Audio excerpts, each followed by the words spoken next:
அனைவருக்கும் வணக்கம். தட்டி தூக்கி இருக்கிறார் மோடி. அதை கண்டு அமெரிக்க அதிபர் ட்ரம்ப் ஆடி போயிருக்கிறாரு. ட்ரம்ப் அப்படியே பிதற்ற ஆரம்பிச்சிருக்கிறாரு அப்படிங்கிற செய்தி நம் காதுகளுக்கு எட்டுது நண்பர்களே. பாரத பிரதமர் திரு நரேந்திர மோடி அவர்கள் எந்த விஷயத்தை தட்டி தூக்கி இருக்கிறாரு, அதை கண்டு ஏன் அமெரிக்கா அலறுது, இதை பற்றி தான் இன்னைக்கு பார்க்க போறோம் நண்பர்களே.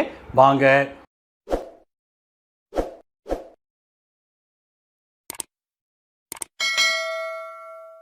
பாரத பிரதமர் திரு நரேந்திர மோடி அவர்கள் நேற்றைய தினம் சவுத் ஆப்பிரிக்காவிலிருந்து இந்தியா திரும்பினார் நண்பர்களே. சவுத் ஆப்பிரிக்காவில் ஜோஹானஸ்பர்க்ல G20 உச்சி மாநாடுல கலந்து கொண்டு வந்தார் இல்லையா. அந்த G20 மாநாட்டில் பிரதமர் மோடி அவர்கள் சாதித்த விஷயங்கள் தான் இப்பொழுது உலகம் முழுவதும் பெரும் பரபரப்பாக பேசப்பட்டு வருது. ஏழை மற்றும் வளர்கிற நாடுகள் மட்டுமல்ல, வளர்ந்த நாடுகள்லையும் இன்னைக்கு ஹெட்லைன்ஸே மோடி அவர்கள் என்ன செய்தாரு அப்படிங்கிறது தான். ஏன்னா அந்த அளவுக்கு ஒரு விஷயத்தை மோடி அவர்கள் அப்படியே அமைதியாக செஞ்சுட்டு வந்திருக்கிறாரு. அவர் செய்த விஷயம் இப்பொழுது அப்படியே கடல் அலை போல இன்றைக்கு வளர்ந்த நாடுகளை ஆடி போக வச்சிருக்குது அப்படின்னே சொல்லணும். என்ன நடந்தது அப்படின்னா, G20 மாநாட்டில் வளர்ந்த நாடுகள் எல்லாம் இந்த கிளைமேட் சேஞ்ச் இருக்குது இல்லையா நண்பர்களே, அதற்கான பொறுப்பை அனைத்து நாடுகளும் எடுத்துக்கொள்ள வேணும், அதற்கான செலவுகளுக்கு நாங்கள் பெருசாக பணம் கொடுக்க மாட்டோம் அப்படின்னு சொல்ல ஆரம்பிச்சாங்க. இது என்ன அப்படின்னு நம்ம புரிஞ்சுக்கணும்னா கொஞ்சம் நமக்கு இதை பற்றிய பேக்ரவுண்ட் வேணும் நண்பர்களே. 1970களில் இண்டஸ்ட்ரியல் ரெவல்யூஷன் ஐரோப்பிய நாடுகளில் தொடங்குச்சு. அங்க தொடங்கிய இந்த தொழில் புரட்சி அல்லது இண்டஸ்ட்ரியல் ரெவல்யூஷன் அந்த ஐரோப்பிய நாடுகளை கிடுகிடுன்னு வளர்ச்சி அடைய செய்தது அப்படிங்கிறதா உண்மை. அந்த இண்டஸ்ட்ரியல் ரெவல்யூஷன்ல பல விஷயங்களை கண்டுபிடிக்கிறாங்க. அதுல தான் துப்பாக்கி போன்றவற்றை கண்டுபிடிக்கிறாங்க. அது மட்டுமல்ல, மெஷின்களை கண்டுபிடிக்கிறாங்க. ரயில்வே இன்ஜின் இருக்குது இல்லையா, அந்த ஸ்டீம் இன்ஜினை கண்டுபிடிக்கிறாங்க, அது ரயில்வேவாக மாறுது. போன் கண்டுபிடிக்கிறாங்க. இப்படி நிறைய விஷயங்களை அந்த குறிப்பிட்ட காலகட்டத்தில் ஐரோப்பிய நாடுகளில் கண்டுபிடிக்க ஆரம்பிக்கிறாங்க. இது அந்த ஐரோப்பிய நாடுகளில் பெரும் புரட்சியவே ஏற்படுத்துது, தொழில் புரட்சியை ஏற்படுத்துது. அதில் மண்டைக்கு ஏறின இவனுங்கெல்லாம் கப்பலை தூக்கிக்கிட்டு எந்தெந்த நாடுகளை நாம் பிடிக்க முடியும் அப்படின்னு உலகம் பூரா அலைய ஆரம்பித்தாங்க. அப்படித்தான் இங்கிலாந்து, பிரான்ஸு, ஸ்பெயின், போர்ச்சுகல் போன்ற நாடுகள் எல்லாம் உலகம் முழுவதும் தங்களுடைய ஆட்களை அனுப்பி கிட்டத்தட்ட பெரும் பகுதி உலகத்தை தங்களுடைய கட்டுப்பாட்டுக்குள்ள கொண்டு வந்தாங்க. இதில் இந்தியாவும் அடங்கும். இந்தியாவை பிரிட்டிஷார் பிடிச்சது இந்த இண்டஸ்ட்ரியல் ரெவல்யூஷனால பிரிட்டிஷருக்கு கிடைத்த இந்த மிஷினரிகள் தான். அந்த இண்டஸ்ட்ரியல் ரெவல்யூஷன் அடுத்த கிட்டத்தட்ட 300 ஆண்டுகளுக்கு தங்கு தடையில்லாமல் வளர ஆரம்பிச்சது. இது ஐரோப்பாவில் தொடங்கினது மட்டுமல்ல, அந்த வளர்ச்சியை அவங்க தங்களுக்குள்ளேயே வச்சுக்கிட்டாங்க. வெள்ளைக்கார நாடுகள் தங்களுக்குள்ளேயே இந்த வளர்ச்சியை முடிந்த அளவுக்கு வச்சுக்கிட்டாங்க அப்படிங்கிறத பார்க்குறோம். 2ஆம் உலக போருக்கு பிறகு இந்த ஐரோப்பா நாடுகளுடைய அந்த கிரிப் இருக்குது இல்லையா, பிற நாடுகளின் மீதான அவர்களுடைய கட்டுப்பாடு, அதிகாரம், ஆளுமை அது குறைய ஆரம்பிச்சது. இந்தியாவில் தொடங்கி ஒவ்வொன்றாக வரிசையாக பல நாடுகளும் சுதந்திரம் வாங்கினாங்க.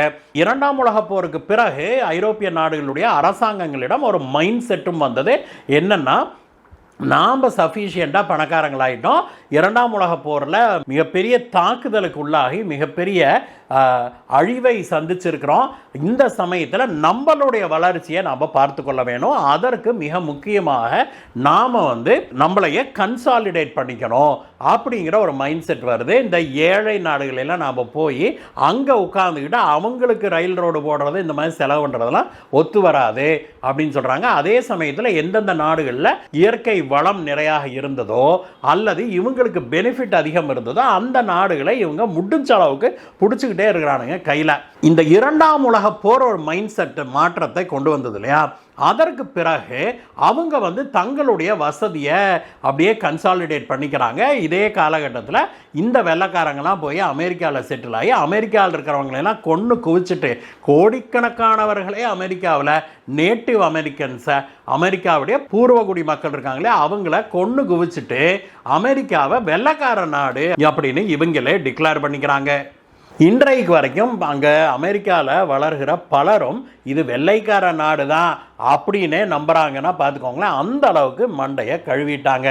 இதற்கு பிறகு 1960 இந்த 60கள் 70கள் 80கள்லாம் இந்த கிளைமேட் சேஞ்ச் பிரச்சனை தொடங்குது. அப்போ தான் உலகம் வந்து இதை பெரிய அளவில் உணரவும் ஆரம்பிக்கிறாங்க. ஏன்னா அண்டார்டிகாவில் இருக்கிற ஐஸ் கட்டி மலைகள் உருகி உழுக ஆரம்பித்த பிறகுதான் உண்மையிலேயே இந்த கிளைமேட் சேஞ்ச், அதாவது பூமி வெப்பமயமாகுது அப்படிங்கிறத பலரும் நம்பவே ஆரம்பிச்சாங்க அப்படின்னா பார்த்துக்கோங்களேன்.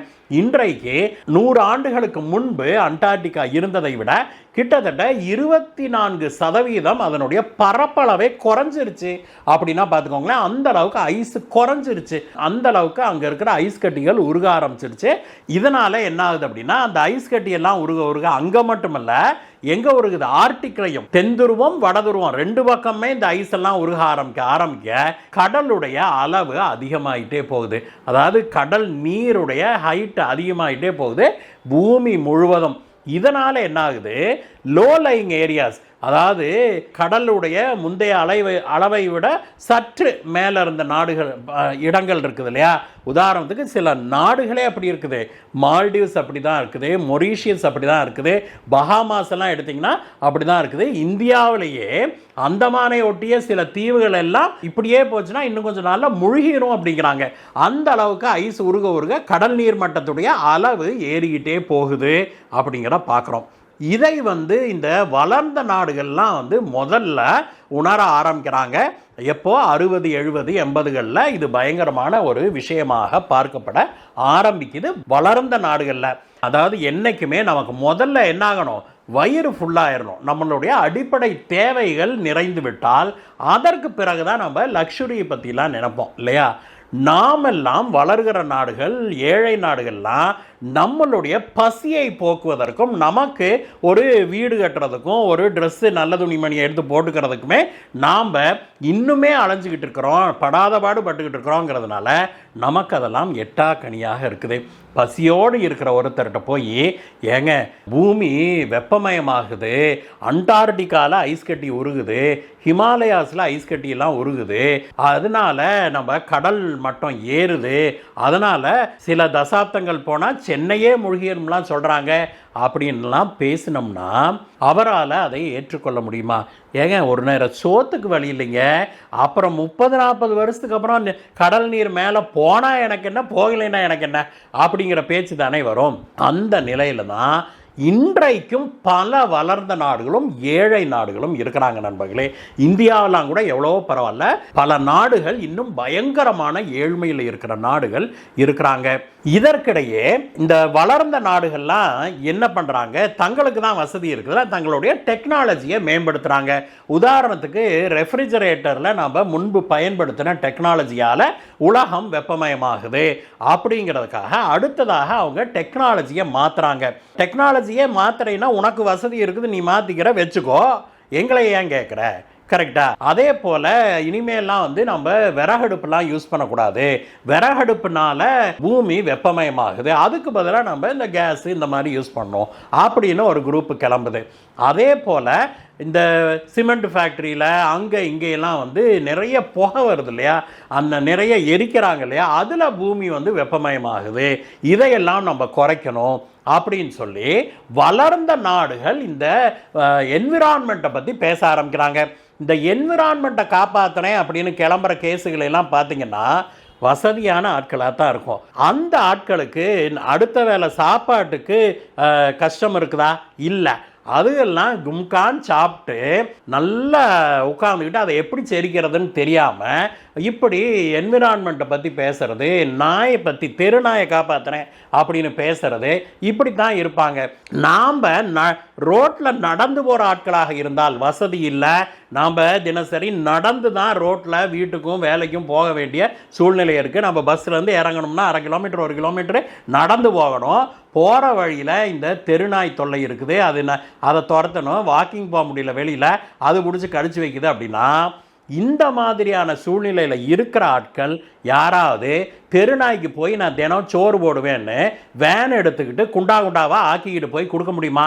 நமக்கே ஒரு நேரம் சோத்துக்கு வழி இல்லையா, இவன் கொண்டு போய் ரோட்டில் இருக்கிற நாய்க்கு குண்டாவாக வச்சுக்கிட்டு தெருவாக கொடுப்பானா? அந்த நாய்கள்லாம் அதை சாப்பிட்டுவிட்டு போகிறவங்க வர்றவங்களெல்லாம் கடிச்சு வைக்குமா? நாய் அப்படி கடிச்சதுன்னா அது பாவம் அப்படின்னு சொல்லுவாங்களாம். நாய்களை ஒன்றும் செய்யக்கூடாது, மனிதன் கடி வாங்கினா பரவாயில்ல அப்படின்னு நினைக்கக்கூடிய மென்டாலிட்டி இருக்கிற ஆட்கள் யாராக இருப்பாங்கன்னா, அடுத்த வேலை சோத்துக்கு இவங்களுக்கு கவலை இல்லை அப்படிங்கிற ஆட்கள் தானே இருப்பாங்க. இது நான் ப்ராக்டிக்கலாக நான் சொல்கிறேன். எதற்காகனா, வளர்ந்த நாடுகள்லாம் இப்படி ஒரு ஸ்டேஜில் தான் கிட்டத்தட்ட 50 வருஷமா இருக்கிறானுங்க. அப்போ அந்த வளர்ந்த நாடுகள்லாம் என்ன சொல்றாங்க, இப்பொழுது அதிகமாக வளர்ந்து கொண்டு இருக்கிற நாடுகளில் தான் நிறைய புகை வருது, நிறைய வெப்பம் கிளம்புது, நீங்கள்லாம் இந்த மாதிரியான ஃப்ரிட்ஜ் இந்த மாதிரியான ஏசிலாம் யூஸ் பண்றீங்க, அதெல்லாம் கூடாது, நீங்கள்லாம் இதையெல்லாம் குறைச்சிங்கன்னா தான் பூமி வெப்பமயமாதல் குறையும் அப்படின்னு சொல்லி இவங்க பேசுறாங்க. ஆனால் நாம் இந்த ஃப்ரிட்ஜு டைப்பை மாற்றுறது, ஏசி டைப்பை மாற்றுறது, இண்டஸ்ட்ரி டைப்பை மாற்றுறது எல்லாமே நம்ம பண்ணணும்னா பெரிய அளவில் பொருட்செலவாகும். இதை செய்வதற்கு நம்மகிட்ட அந்த அளவுக்குலாம் காசு வசதி கிடையாது. கரெக்டா? ஆனாலும் கூட இந்த வளர்ந்த நாடுகள்லாம் என்ன பண்ணுறாங்க, முடியாது நீங்கள் தான் செய்யணும் அப்படிங்கிறாங்க. ஏன்னா அவங்கெல்லாம் நல்லா சம்பாரிச்சு நல்லா கொழுத்து போய் செட்டில் ஆயிடுச்சுங்க. நம்ம கிட்ட கொள்ளையடிச்சதும் பத்தாதுன்னு தாங்களும் சம்பாரிச்சு கொள்ளையடிச்சிருச்சு. அதனால தான் அந்த நாடுகள்லாம் தங்க டெக்னாலஜியை அப்கிரேட் பண்ணிட்டாங்க. இப்போ அவங்களுக்கு அந்த மாற்றங்களை அவங்க ஏற்கனவே செஞ்சுட்டாங்க. அதனால் அவங்கெல்லாம் என்ன சொல்கிறாங்க, எங்கள் நாடுகள்லேருந்து கிளம்புகிற இந்த கேஸஸ் ஆகட்டும், வெப்பமாகட்டும், பூமி வெப்பமயமாதலுக்கு காரணமாக இருக்கிற விஷயங்களாகட்டும் எங்களுடைய நாடுகளில் குறைவாக தான் கிளம்புது. உங்களுடைய வளர்ந்து வருகிற நாடுகள், ஏழை நாடுகளில் தான் இது நிறையா வருது. அதனால் நீங்கள்லாம் தான் இதை சரி பண்ணணும் அப்படிங்கிறாங்க. இந்த இடத்துல தான் இந்தியா ஏழை நாடுகளுடைய காப்பாளனாகவே உள்ள களமிறங்கி இருக்குது அப்படிங்கிறத பார்க்குறோம். கடந்த பல ஆண்டுகளாக இந்த டிபேட் ஓடித்தான் இருக்குது. அதில் மிக முக்கியமாக பாரத பிரதமர் திரு நரேந்திர மோடி அவர்கள் இப்பொழுது இந்த G20 மாநாட்டில் மீண்டும் இந்த பேச்சு எழுந்தபோது பிரதமர் மோடி அவர்கள் தெளிவாக உறுதிபட நின்று என்ன சொல்லியிருக்கிறார் அப்படின்னா, நீங்கள் வளர்ந்த நாடுகள் எல்லாம் எப்படி நீங்கள் இப்படி வளர்ந்தீங்க சொல்லுங்க. ஏற்கனவே 300 ஆண்டுகளாக நீங்கள் மரத்தை வெட்டுனீங்க, காட்டை வெட்டுனீங்க, எரிச்சிங்க, நீங்கள் இண்டஸ்ட்ரி வச்சிங்க, இப்படித்தான் ஃப்ரிட்ஜை வச்சுருந்தீங்க, இப்படித்தான் ஏசி வச்சுருந்தீங்க, அந்த டெக்னாலஜி தான் பயன்படுத்தினீங்க. இதையெல்லாம் பயன்படுத்தி சம்பாதிக்கிறதோட இல்லை, இதை அப்பையெல்லாம் நாங்கள்லாம் அமைதியாக இருந்தோம், வசதி இல்லாமல் இருந்தோம், இயற்கையான முறையில் நாங்கள் வாழ்ந்து கொண்டிருந்தோம். ஆனால் அப்போ நீங்கள் சம்பாதிக்கிற பேர்வழின்னு போட்டு எல்லாத்தையும் நாசமாக்கி உலகத்தை வெப்பமயமாக்கிட்டு இன்னைக்கு உலகம் வெப்பமயமாகுதுன்னு சொல்லி இப்பொழுது தான் வளருகிற எங்களை போன்ற நாடுகளை நீங்கள் தடுக்கக்கூடாது அப்படிங்கிறாங்க. நியாயம் தானே? இதில் ஆப்பிரிக்காவில் இருக்கிற பல நாடுகள், லாட்டின் அமெரிக்காவில் இருக்கிறது, தென் அமெரிக்காவில் இருக்கிற நாடுகள்லாம் இன்னும் வளர்ச்சி அடையவே ஆரம்பிக்கவில்லை, ஏழை நாடுகளாகவே இருக்கிறாங்க. அதனால இந்தியா என்ன சொல்லுது, இன்றைக்கு பூமி வெப்பமயமாகுதுன்னு பேசுறதுக்கு உங்களுக்கெல்லாம் யோகிதையே கிடையாது. ஏன்னா இதுக்கு காரணமே நீங்க தான். நீங்க செஞ்ச அட்டூழியத்தினால தான் இன்னைக்கு பூமி வெப்பமயமாயிருச்சு. நாங்க அந்த அளவுக்கு இல்லை, இன்னும் நாங்கள் அந்த அளவுக்கு ரீச் ஆக கூட இல்லை. அதனால் நாங்கள் மெல்ல மெல்ல தான் மாற முடியும். எங்கள்கிட்ட உடனடியாக இதையெல்லாம் மாற்றுறதுக்கு பணம் கிடையாது, வசதி கிடையாது, எங்கள்கிட்ட அந்த டெக்னாலஜி கிடையாது. அதனால் இப்பொழுது செஞ்ச தப்புக்கு யார் பரிகாரம் தேடணும்? வளர்ந்த நாடுகள் தான் ஏற்கனவே 300-350 ஆண்டுகளாக நீங்கள் செஞ்ச தப்புக்கு நீங்கள் தாங்க பரிகாரம் தேடணும். அதனால் பூமி வெப்பமயமாதலை தடுக்கிறதுக்கு உங்கள்கிட்ட வசதி இருக்குல்ல, என்ன பண்ணணுமோ நீங்கள் அதுக்கு செலவு பண்ணி செய்யுங்க அப்படின்னு சொல்லி இந்தியா சொல்லுது. ஆனாலும் இந்த வளர்ந்த நாடுகள் பிடிவாதமாக நீங்கள்லாம் ஏழை நாடுகள், வளர்கிற நாடுகள்லாம் இந்த டெக்னாலஜிலாம் மாற்றணும் அப்படின்னு பிடிவாதமாக நிற்கிற போது மோடி அவர்கள் குறுக்கிட்டு இது வேலைக்காகாது, நீங்கள் ஏழை நாடுகள்கிட்ட போயிட்டு இந்த லேட்டஸ்ட் டெக்னாலஜிலாம் யூஸ் பண்ணுங்கன்னு சொன்னீங்கன்னா அவங்கனால முடியாது, ஏன் எங்கனாலேயே முடியாது.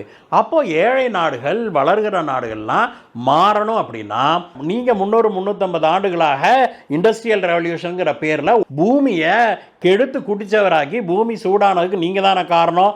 நீங்கள் வந்து எங்களுக்கு பணம் கொடுங்க, ஏழை நாடுகளுக்கு நீங்கள் பணம் கொடுங்க, நாங்கள் மாற்றிக்கிறோம் அப்படின்னு சொல்லி பிடிவாதமாக மோடி அவர்கள் நின்று விட்டாரு. அதனால இந்த வளர்ந்த நாடுகள் எல்லாம் பயங்கர டென்ஷன் ஆயிட்டாங்க அப்படின்னு சொல்றாங்க நண்பர்களே.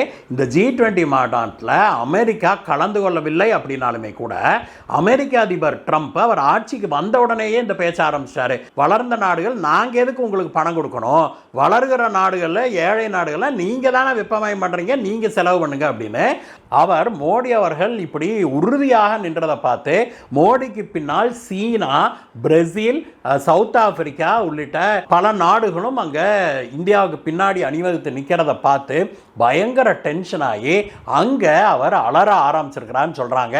என்ன ஆனாலும் சரி வளர்ந்த நாடுகள் இதுக்கெல்லாம் நாங்கள் பணம் கொடுக்க மாட்டோம் அப்படின்னு அவர் அலறிக்கொண்டு இருப்பதாக இப்பொழுது செய்திகள் வெளியாகி இருக்குது. ஆனால் நீங்க செய்த தவறுக்கு நாங்க பொறுப்பேற்க முடியாது, நீங்க நாசமாக்கின இந்த பூமியை நாங்க சரி பண்றதுக்கு அது எங்களுடைய பொறுப்பு கிடையாது, நீங்க தப்பு பண்ணதை நீங்களே கரெக்ட் பண்ணுங்க அப்படின்னு இந்தியா எடுத்த அந்த நிலைப்பாடு இருக்குது இல்லையா, திரு மோடி அவர்கள் எடுத்த அந்த உறுதியான நிலைப்பாடு இருக்குது இல்லையா, அதை இன்றைக்கு உலகம் முழுவதும் பாராட்டி வர்றாங்க. வளர்ந்த நாடுகளில் மோடி அவர்களை கழுவி ஊத்திட்டு இருக்கிறாங்க. மோடி ஒருத்தரால தான் நாங்கள் நினைச்சதை சாதிக்க முடியல அப்படின்னு இங்கிலாந்து உள்ளிட்ட பல G20 மாநாட்டில் கலந்துகிட்ட பல வளர்ந்த நாடுகளும் அப்படியே வைத்தறிச்சலை கொட்டி தீர்த்து கொண்டிருப்பதாக செய்திகள் வெளியாகி இருக்குது. இந்த வளர்ந்த நாடுகள் எல்லாம் நாங்கள் ஃபைனான்ஸ் பண்ண மாட்டோம், உங்களுக்கு நாங்கள் வந்து இந்த பூமி வெப்பமயமாதலை தடுப்பதற்கு நாங்கள் செலவு பண்ண மாட்டோம் அப்படின்னு சொன்னதை இந்தியா தடுத்து நிறுத்தி இருக்குது. G20 மாநாட்டில் போட்ட ரெசல்யூஷனில் வளர்ந்த நாடுகள் இந்த பூமி வெப்பமயமாதலுக்கு தகுந்த பொறுப்பு ஏற்றுக்கொள்ள வேணும் அப்படின்னு சொல்லியிருக்கிறாங்க நண்பர்களே. இது இந்தியாவுடைய, இன்னும் சொல்ல போனால் பாரத பிரதமர் திரு நரேந்திர மோடி அவர்களுடைய மிகப்பெரிய சாதனையாகவே கருதப்படுது நண்பர்களே. இந்த விஷயத்தில் இந்த குளோபல் வார்மிங்கை பற்றி உங்களுக்கு மேலும் தகவல்கள் தேவை அப்படின்னா கீழே இருக்கிற கமெண்ட்ஸில் சொல்லுங்கள் நண்பர்களே. ஏன்னா அது ஒரு பெரிய டாபிக்கு, அதுவே நம்ம தனியான வீடியோவாக போட வேண்டியது வரும். இந்த வீடியோ உங்களுக்கு பிடிச்சிருந்தா ஒரு லைக் போடுங்க நண்பர்களே. அதே போல் உங்கள் ஃப்ரெண்ட்ஸோடு இதை ஷேர் பண்ணுங்கள். உங்களுடைய லைக்ஸும் ஷேர்ஸும் தான் எங்களுக்கு மிகப்பெரிய ஊக்கமாக வருது.